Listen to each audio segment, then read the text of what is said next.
Alerte de l'Agence des Nations Unies pour les réfugiés, le nombre de déplacés a atteint des niveaux records en 2022. La communauté internationale doit trouver de nouvelles solutions. Poursuivi pour sa gestion négligente de secrets d'État après son départ de la Maison-Blanche, Donald Trump se dit victime d'abus de pouvoir. L'Ukraine et l'OTAN affirment progresser lors de la contre-offensive en cours, alors que Moscou dit au contraire maintenir son avantage. Renforcer les partenariats et conclure l'accord commercial avec le Mercosur, c'est l'objectif du déplacement de la présidente de la Commission européenne en Amérique latine.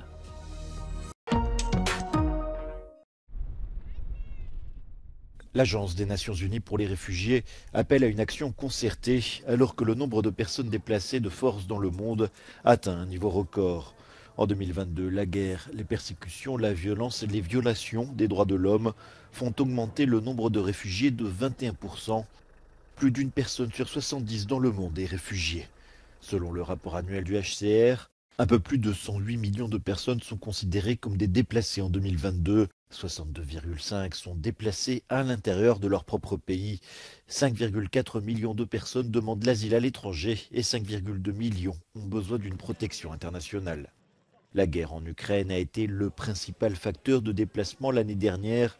Le nombre de réfugiés en provenance du pays est passé de 27 300 fin 2021 à 5,7 millions, ce qui représente la hausse la plus rapide depuis la Seconde Guerre mondiale.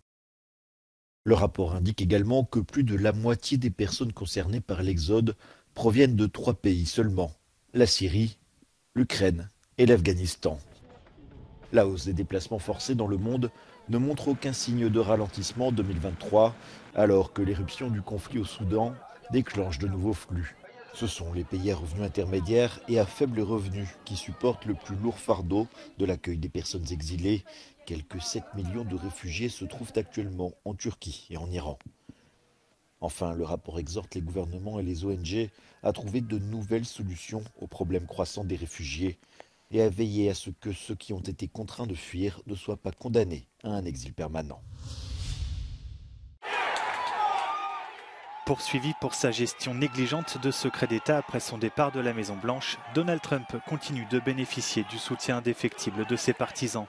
Le républicain est le premier ancien président américain à être inculpé au niveau fédéral. Mardi, à Miami, il a plaidé non coupable des 37 charges à son encontre, ouvrant la voie à un procès historique. Donald Trump est accusé d'avoir mis la sécurité des États-Unis en péril en conservant des documents confidentiels dans sa résidence de luxe à Mar-a-Lago en Floride. Il lui est également reproché d'avoir refusé de restituer ces documents malgré des injonctions judiciaires. Sa première réaction ne s'est pas fait attendre. I think it's a rigged deal here. We have a rigged country. We have a country that's corrupt. We have a country that's got no borders. We have a country that's got nothing but problems. Le favori pour l'investiture républicaine à l'élection présidentielle de 2024 s'est ensuite rendu à son club de golf de Bedminster près de New York pour s'exprimer devant ses partisans et ses donateurs politiques. Today we witness the most evil and heinous abuse of power in the history of our country. Very sad thing to watch. A corrupt sitting president had his top political opponent arrested on fake and fabricated charges of which he and numerous other presidents would be guilty. Right in the middle of a presidential election in which he is losing very badly. Selon un sondage, 76% des électeurs républicains jugent que les poursuites contre l'ancien président américain sont motivées par la politique.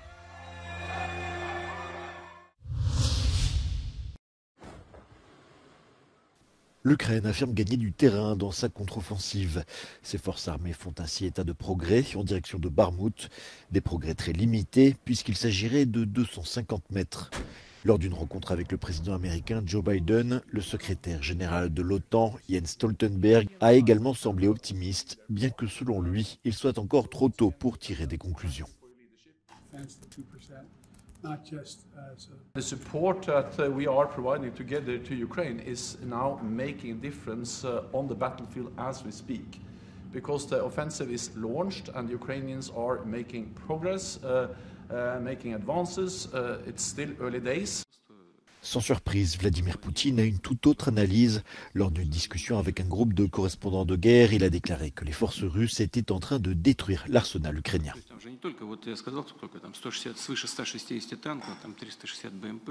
Это же не вся натовская, там и еще советского производства, там бронетехнику уничтожается. Но прекрасно горят, как мы предполагали, и Брэдли, и эти Леопарды, да. À Kiev, le président Zelensky a rencontré le chef de l'Agence internationale à l'énergie atomique, Raphaël Grossi, avant sa visite à la centrale nucléaire de Zaporizhzhia. Il s'y rend pour évaluer personnellement l'impact de la destruction du barrage de Kakhovka la semaine dernière. Enfin, à Kryvyi, ville natale de Zelensky, le bilan de la frappe russe contre un immeuble d'habitation s'est alourdi à 6 morts et 25 blessés. Un hommage solennel du Sénat italien. Alliés et opposants politiques de Silvio Berlusconi ont observé une minute de silence en mémoire d'Il Cavaliere. Le défunt Premier ministre conservateur et populiste avait récupéré son siège de sénateur lors des dernières législatives d'octobre, après 9 ans d'interdiction pour fraude fiscale. À l'extérieur de sa résidence milanaise, des sympathisants continuent de déposer des fleurs. Uno spirito, una grinta che dimostrava in tutte le cose dove provava ad entrare, dalla televisione al calcio alla politica.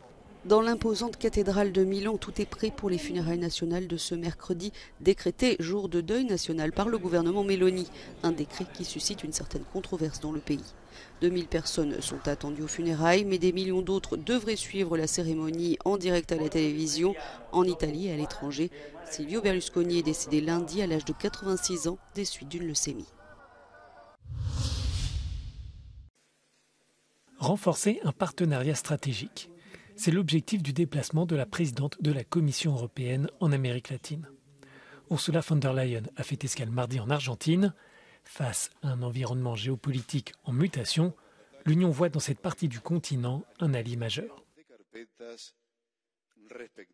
La responsable allemande et le président argentin ont ainsi signé un protocole d'accord pour accentuer la coopération sur les matières premières.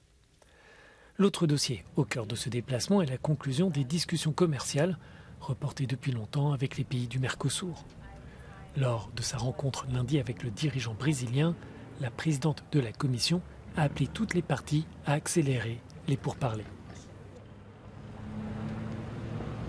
We both believe that it is now the time to conclude the EU-Mercosur agreement.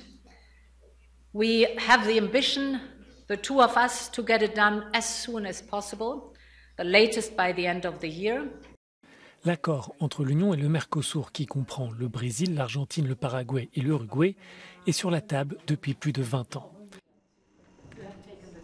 Les 27 ont envoyé en mars une lettre à leurs partenaires dans le but d'établir des règles environnementales plus strictes afin de convaincre les Européens de ratifier le texte.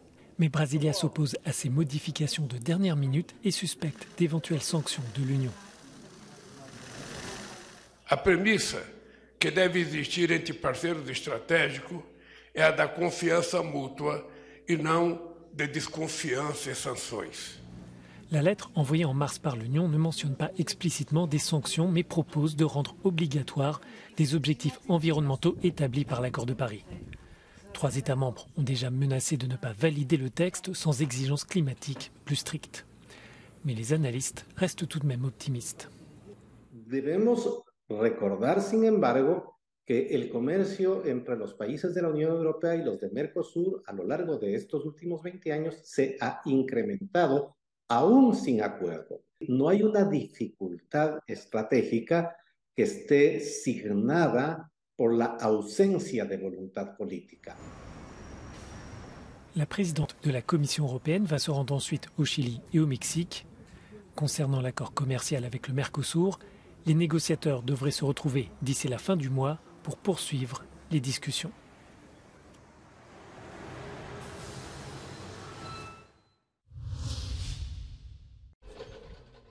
Nicolas Sarkozy a été auditionné puis perquisitionné mardi dans le cadre de l'enquête sur le financement libyen présumé de sa campagne présidentielle de 2007. Il est soupçonné de subornation du témoin clé, Ziad Takedine. En novembre 2020, ce dernier avait opéré une spectaculaire volte-face en dédouanant l'ancien chef de l'État dans une vidéo. Une opération dont le coût est estimé par les enquêteurs à près de 600 000 € aurait été menée pour que Ziad Takieddine retire ses accusations. 2 mois plus tard, il était finalement revenu sur ses propos devant la justice. Les Nuggets de Denver remportent leur premier titre NBA en battant le Heat de Miami. La star serbe du club, Nikola Jokic, a marqué 28 points et pris 16 rebonds pour les Nuggets. Il décroche le titre de meilleur joueur des finales. Un 5e match décisif entre les deux formations qui s'est révélé très tendu sur le terrain. Denver à domicile s'est montré maladroit mais a finalement gagné grâce à une défense intraitable. Cet accomplissement vient couronner une saison quasi parfaite, bouclée à la première place de la conférence Ouest, préalable à des playoffs où leur domination fut incontestable. Il vient aussi récompenser le pari de la continuité fait par le propriétaire de la franchise, Stan Kroenke, adepte de la patience dans un monde d'urgence, et déjà champion en NFL avec les Los Angeles Rams et en NHL avec le Colorado Avalanche.